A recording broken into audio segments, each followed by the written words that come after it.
So ito guys, pag-usapan natin yung part sa bottom panel.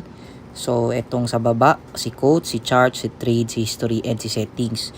So pag i-click natin yan si quotes, dyan nyo makikita ang pairs, okay, or quotes, or yung symbol. Ayan, ito yung pagpipilian. And if you notice, itong may mga VIP, yan lang po yung ma-open nyo at makikita nyo yung chart. Kunwari, i-click nyo yan, tapos makikita nyo yung chart. And pwede kayong makapag-place ng trade.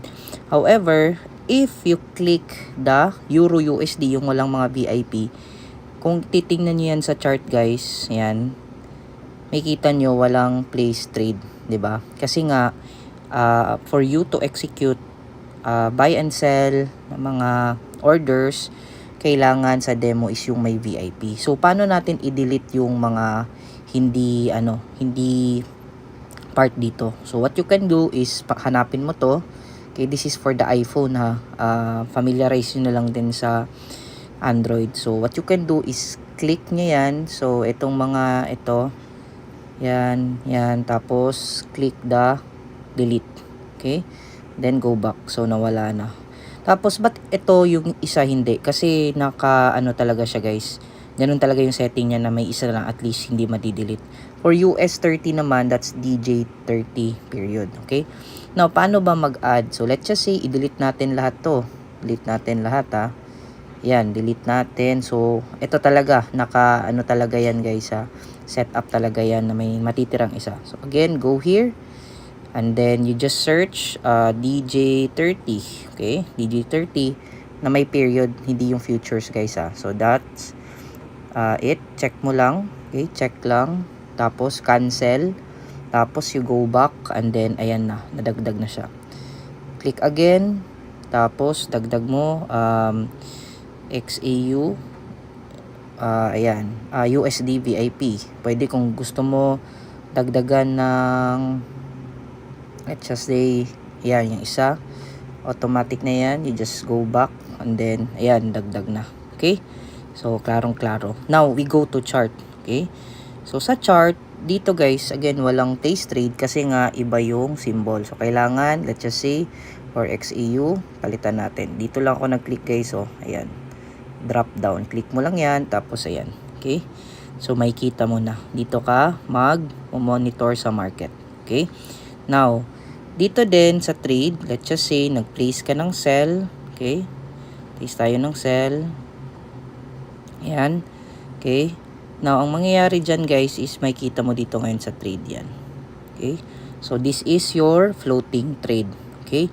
For you to manually close this, dito ka sa trade, what you can do, ayan, pag nag-positive na, pwede mong i-long press and then close position. Okay. Tapos, close mo.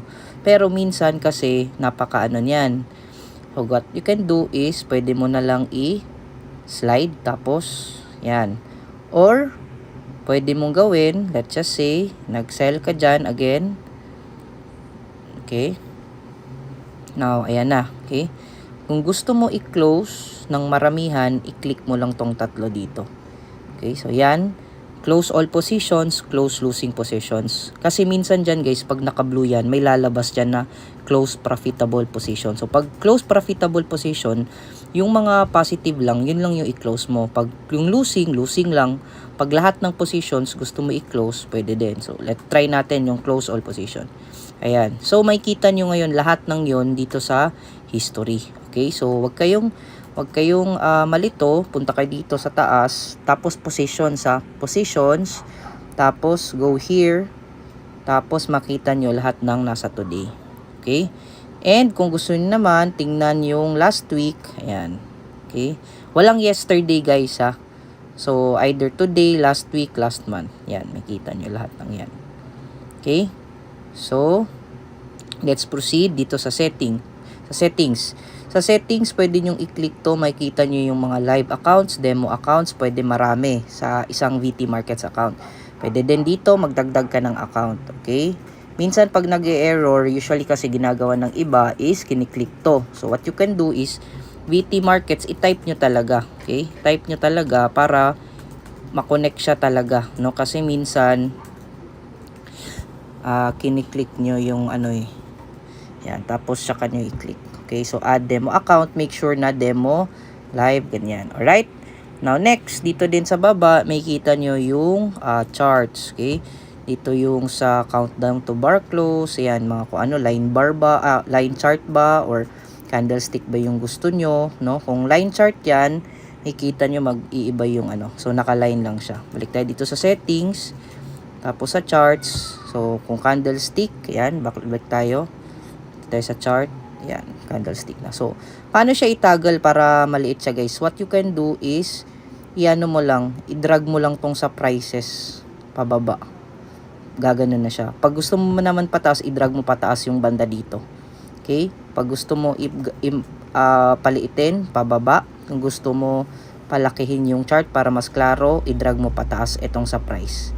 Okay? So, ganyan lang. So, palitin mo, ganyan. Okay? Patlakihin mo, drag mo lang paakyat. Okay? So, that's it.